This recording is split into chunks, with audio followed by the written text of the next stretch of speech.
Hello everyone. कैसे हैं आप सब? बढ़िया। ठीक है। कल हम लोगों ने हाइड्रोजन स्पेक्ट्रम के बारे में देखा था। आज हम लोग हाइड्रोजन स्पेक्ट्रम में बनने वाली सीरीज और उन सीरीज के क्षेत्र के बारे में पढ़ेंगे। ठीक है, चलो। तो हमारी हेडिंग हो जाएगी बेटा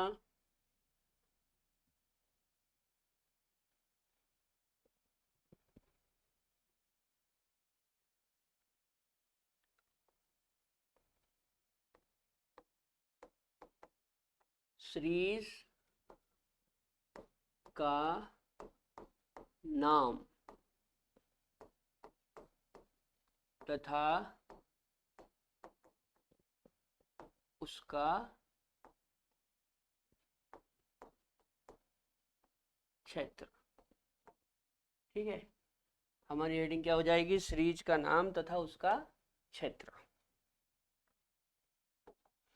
सुनो, जैसे कल हमने हाइड्रोजन स्पेक्ट्रम बनाया था, उसमें हमने देखा था कि सबसे पहले सीरीज लाइमन सीरीज होती है, उसके बाद बामर सीरीज होती है ना, उसके बाद पाश्चन होती है, उसके बाद ब्रैकेट होती है, उसके बाद प्री फुंड होती है, फिर प्री फुंड के ऊपर फुंड होती है और फुंड के ऊपर हमफ्री होती है। ठीक है ना? तो हम आज ये देखेंगे कि ये सीरीज कौन से क्षेत्र में मिलती है। ठीक है ना? तो इसके लिए अपन ऐसा करते हैं, एक कॉलम बना लेते हैं। पार्टीशन कर ले, दो पार्टीशन कर ले। देखो, एक में हो जाएगा सीरीज का नाम और एक में हो जाएगा सीरीज का क्षेत्र। ठीक है, अच्छा।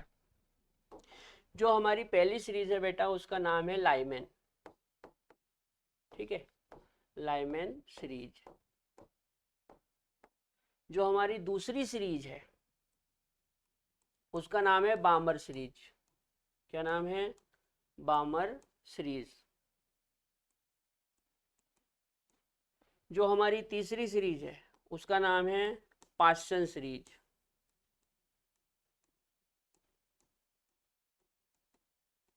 ठीक है, जो हमारी चौथी सीरीज है, उसका नाम है ब्रैकेट।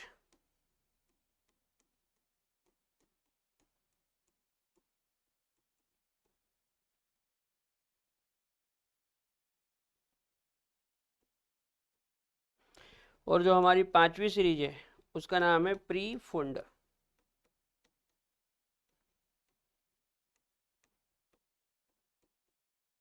ठीक है, लाइमन, बामर, पाश्चन, ब्रैकेट और प्री फुंड। अब ये जो लाइमन सीरीज है, लाइमन सीरीज मिलती है बेटा अल्ट्रा वायलेट रीजन में। कहाँ मिलेगी? अल्ट्रा वायलेट रीजन बोल दो या ऐसा बोल दो, अल्ट्रा वायलेट लाइट में। कहाँ मिलेगी? अल्ट्रा वायलेट लाइट में। ठीक है, अच्छा। जो बामर सीरीज है, ये मिलेगी विजिबल लाइट में। कहाँ मिलेगी? विजिबल लाइट में। ठीक है, और ये जो तीनों हैं, पाश्चन, ब्रैकेट, प्रीफुंड, ये आपको मिलेगी इंफ्रारेड लाइट में। कहाँ मिलेगी? इंफ्रारेड लाइट में।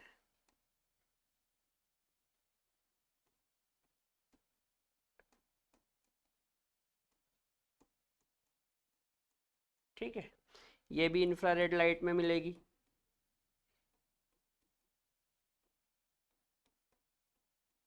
ठीक इसी प्रकार ये भी इंफ्रारेड लाइट में मिलेगी। ठीक है, अच्छा। अल्ट्रावायलेट को हम हिंदी में बोलते हैं बेटा पराबैंगनी प्रकाश। क्या बोलते हैं? पराबैंगनी प्रकाश। क्या बोलते हैं? पराबैंगनी प्रकाश। मतलब हमारी जो लाइमन सीरीज है, वो हमको पराबैंगनी प्रकाश में मिलेगी। ठीक है, या ऐसा बोल दो पराबैंगनी क्षेत्र में मिलेगी। अच्छा, विजिबल लाइट को हिंदी में बोलते हैं दृश्य प्रकाश। ठीक है, क्या बोलते हैं, दृश्य प्रकाश। यानी कि हमारी जो बामर सीरीज है वो दृश्य प्रकाश में मिलेगी। ठीक, अच्छा, इसके बाद इंफ्रारेड को हिंदी में बोलते हैं अवरक्त।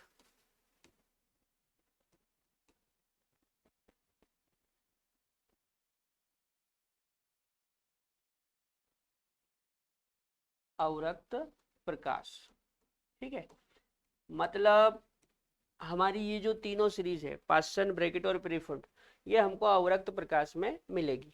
कहाँ पे मिलेगी, अवरक्त प्रकाश में। ठीक है, इनके ऊपर बहुत क्वेश्चन आते हैं बेटा, डायरेक्ट क्वेश्चन पूछते हैं कि लाइमन सीरीज कहाँ मिलेगी, बामर कहाँ मिलेगी, है ना, तो ये अच्छे से याद कर लेना, एक बार नोट करो।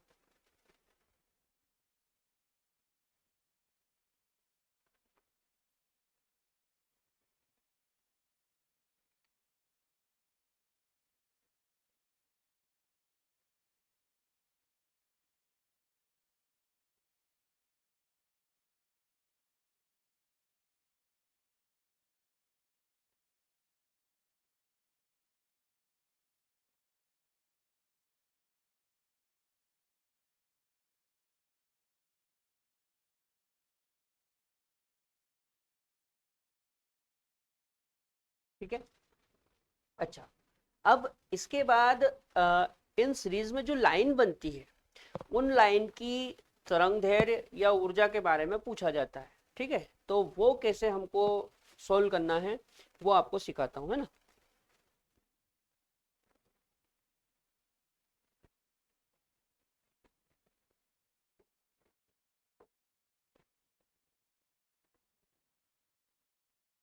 लाइन की,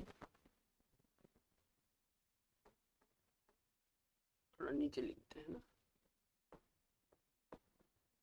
लाइन की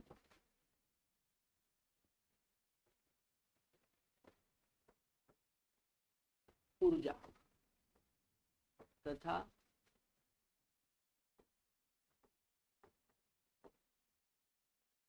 तरंग दैर्घ्य, लाइन की ऊर्जा तथा तरंग दैर्घ्य। देखो बात को सुनो, इनकी जो वैल्यू होती है वो तो फॉर्मूले से कैलकुलेट होती है ना, लेकिन कई बार हमसे नॉर्मली क्वेश्चन पूछ लेते हैं कि किसकी ऊर्जा ज्यादा होगी या किसकी तरंग दैर्घ्य ज्यादा होगी। ठीक है ना, तो जब कम या ज्यादा पूछे तो उसके लिए आपको एक बात याद रखनी, मैं लिख देता हूं।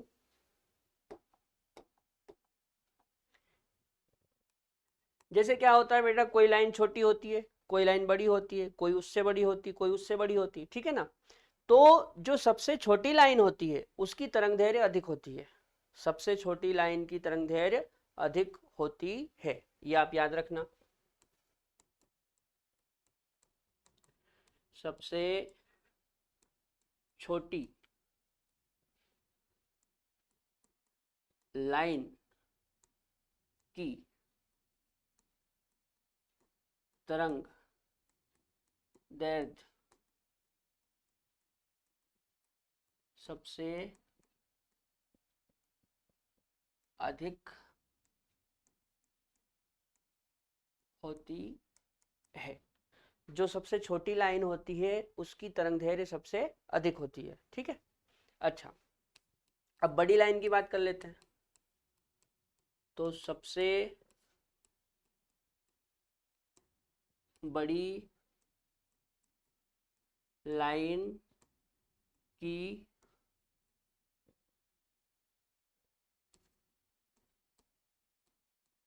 ऊर्जा सबसे अधिक होती है।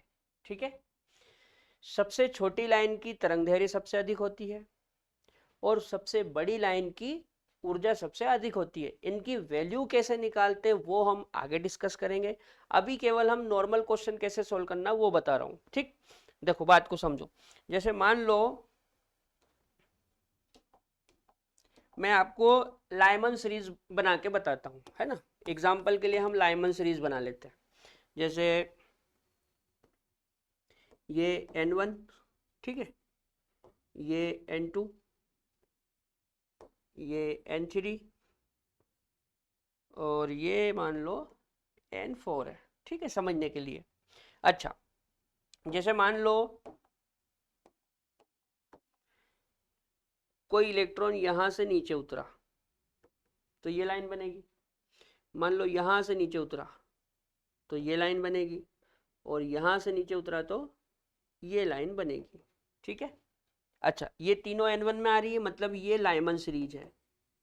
कौन सी सीरीज है? लाइमन, ठीक है। अच्छा, मान लो ये फर्स्ट लाइन है,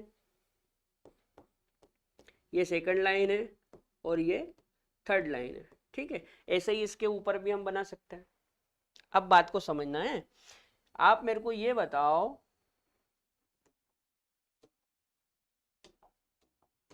कि इन तीनों लाइन में सबसे छोटी लाइन कौन सी है? फर्स्ट वाली लाइन सबसे छोटी दिख रही है। इन तीनों लाइन में मेरे को फर्स्ट वाली लाइन सबसे छोटी दिख रही है, और हमने क्या लिखा? सबसे छोटी लाइन की तरंग दैर्घ्य सबसे अधिक होती है। इसका मतलब इस पहली लाइन की तरंग दैर्घ्य सबसे ज्यादा है और इस तीसरी लाइन की तरंग दैर्घ्य सबसे कम है। तो यदि मैं तरंग दैर्घ्य का क्रम बनाऊं लेमडा, तो लेमडा क्या हो जाएगा? फर्स्ट लाइन की सबसे ज्यादा होगी, उसके बाद सेकंड लाइन की, उसके बाद थर्ड लाइन की, और जैसे जैसे हम आगे बढ़ेंगे घटती जाएगी। जैसे जैसे third, four, five, six, seven की ओर जाएंगे तरंग दैर्घ्य घटेगी। अच्छा, ऊर्जा में क्या लिखा? सबसे बड़ी लाइन की ऊर्जा सबसे अधिक होती है, मतलब जितनी बड़ी लाइन होगी उसकी ऊर्जा उतनी अधिक होगी। तो इन तीनों में सबसे बड़ी थर्ड वाली है, मतलब थर्ड वाली लाइन की ऊर्जा सबसे ज्यादा होगी। समझ में आ रही बात? तो यदि मैं ऊर्जा का क्रम बनाऊं, ठीक है ना,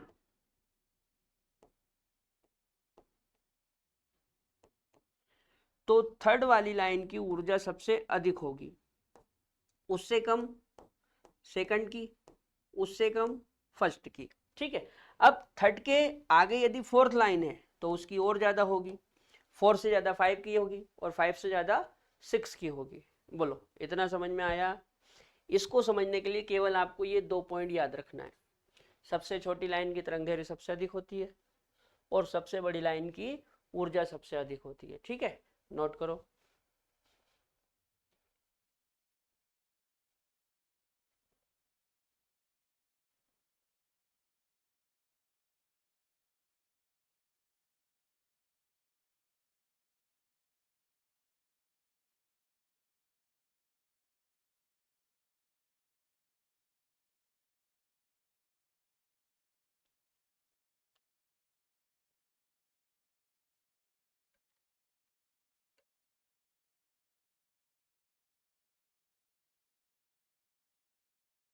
चलो, मैं इसके ऊपर आपको दो छोटे छोटे क्वेश्चन करवाता हूँ, है ना।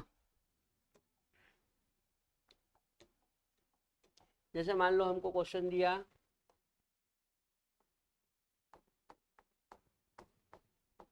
कौन सा संक्रमण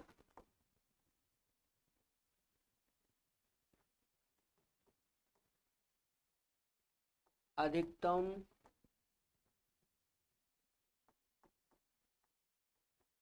तरंग दैर्घ्य देगा, ठीक है। कौन सा संक्रमण अधिकतम तरंग दैर्घ्य देगा? और ऑप्शन कुछ इस तरह से है। पहला ऑप्शन है N2 से N1, दूसरा ऑप्शन है N3 से N2, तीसरा ऑप्शन है N4 से N3, और चौथा ऑप्शन है N6 से N5।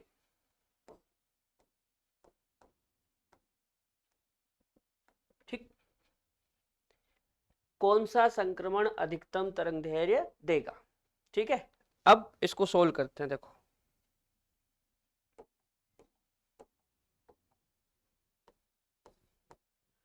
तो सबसे पहले तो आप सेल बना लो, ये पहली सेल हो जाएगी, ये दूसरी हो जाएगी, है ना, ये तीसरी हो जाएगी, ये चौथी हो जाएगी, ये पांचवी हो जाएगी, और एक और छोटी सी बना लेते हैं इस तरह से, ये छठी हो जाएगी। ठीक है। अच्छा,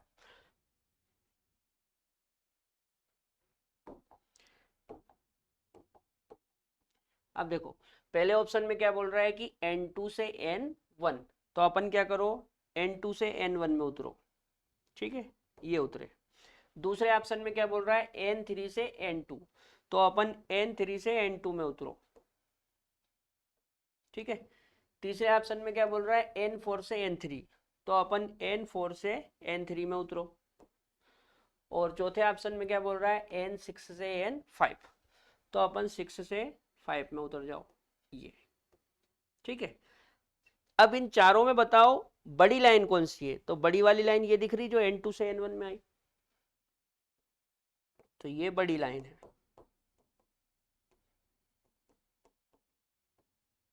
और ये वाली, ये छोटी लाइन है। ठीक है, छोटी लाइन। ठीक है। अच्छा, ये बात याद रखना बेटा, N1 और N2 के बीच का जो गैप है ना, वो सबसे ज्यादा होता है। फिर जैसे जैसे आप ऊपर जाओगे तो गैप कम होता जाएगा। ठीक, N1 और N2 के बीच का गैप सबसे ज्यादा होता है, फिर जैसे जैसे ऊपर जाओगे गैप कम होता जाएगा। क्लियर। तो ये वाली लाइन बड़ी है और ये वाली लाइन छोटी है। प्रश्न में क्या बोल रहा, कौन सा संक्रमण अधिकतम तरंग दैर्घ्य देगा। हमने अभी क्या लिखा, छोटी लाइन की तरंग दैर्घ्य सबसे अधिक होती है, इसका मतलब ये वाली लाइन सबसे अधिक तरंग दैर्घ्य देगी, तो आंसर हो जाएगा हमारा दिल्ली। जब हम N6 से N5 में आएंगे तो सबसे छोटी लाइन बनेगी, और सबसे छोटी लाइन की तरंग दैर्घ्य सबसे अधिक होती है, इसलिए आंसर क्या हो जाएगा, दिल्ली। ठीक, नोट करो।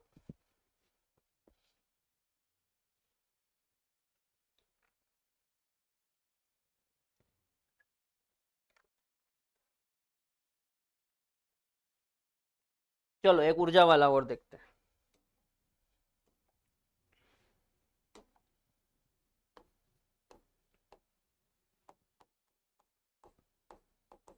कौन सा संक्रमण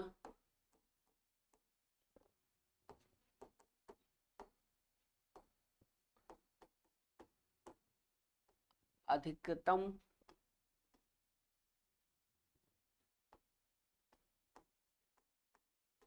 ऊर्जा देगा।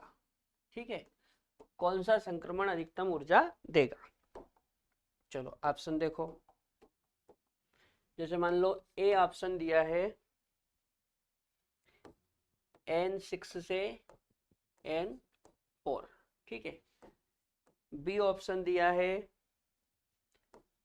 N6 से N3, है ना। सी ऑप्शन दिया है N6 से N1, और डी ऑप्शन दिया है N6 से N2। ठीक, चलो सोल्व करते हैं। सबसे पहले वही सेल बना लो। ठीक है, तो ये मान लो पहली सेल हो गई, है ना, ये दूसरी हो गई, ये तीसरी हो गई, ये चौथी हो गई, है ना, ये पांचवी हो गई, और एक और बना लेते हैं छोटी सी, ये छठी हो गई। ठीक है। इस बात का विशेष ध्यान रखना बेटा कि N1 और N2 के बीच का गैप सबसे बड़ा होता है, जैसे जैसे ऊपर जाओगे गैप कम होता जाएगा। क्लियर। चलो अभी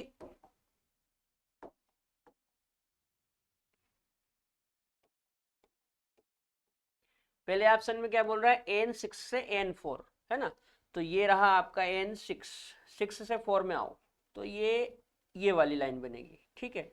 दूसरे में क्या बोल रहा है, N6 से N3, तो 6 से 3 में आओ, ये रहा 6 और ये रहा 3, तो मैं 6 से 3 में आ गया।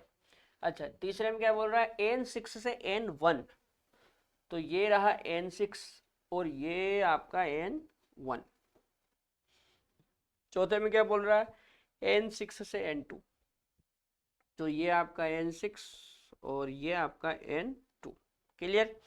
अब इन सब में देख के बताओ सबसे बड़ी लाइन कौन सी है, तो सीधी सी बात है ये वाली लाइन सबसे बड़ी दिख रही है।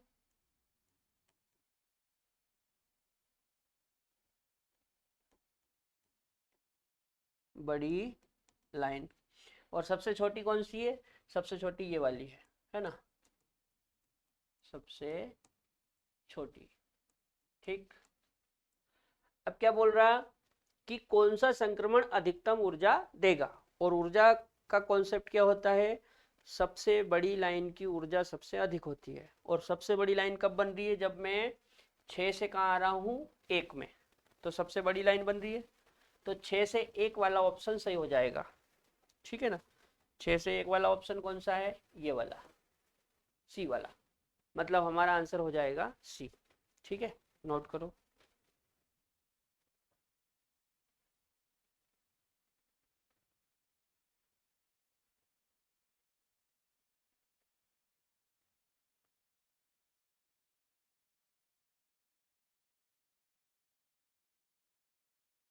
ठीक है बेटा, तो यहाँ पे मैंने आपको सीरीज के नाम, उनके क्षेत्र, और कौन सी लाइन की तरंग दैर्घ्य ज़्यादा होगी और कौन सी लाइन की ऊर्जा ज़्यादा होगी ये बताया। ठीक है, अगले लेक्चर में हम लोग टोटल लाइन का कैलकुलेशन सीखेंगे।